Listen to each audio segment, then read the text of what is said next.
record and learn how to actually edit a background, an image from a background to create a PNG. So the first thing we want to do is go to File, New. We're going to make a page that's 8 width and the height 11 inches and 300 dpi. I'm going to hit Create. Now, once you have your page created, we're going to go online and find the image. So we have the image here. Okay, here's the image. I'm going to scale it down. Enter. So notice that there's a white background around. If I just click on the background, which is white. So what I want to do is rasterize. That means we're going to make the image a pixel. So now all we got to do is go to select mask, and we're going to click select subject. So the subject is selected, and then we're going to hit OK. Notice what's happening here.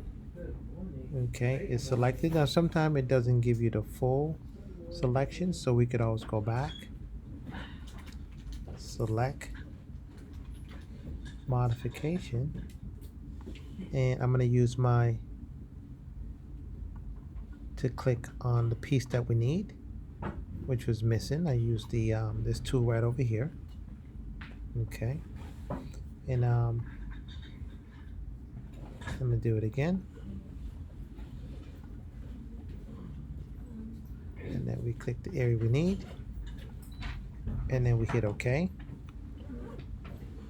Now we got everything selected so far, and I'm going to go to select, inverse, and delete. Deselect. Okay. So now we have a PNG ready to go by itself. And when you create your PNG, you want to crop it as tight as possible. So I'm going to come down. Okay. And I'm going to go to Image, Crop. I'm going to go to File, Export as a PNG. Export to desktop. Give it a name. Hit Save. And it should be on your desktop. There it is, PNG. So now, and you would just do the same thing, import, as you guys saw in the previous video. So I'm going to go ahead and stop this video.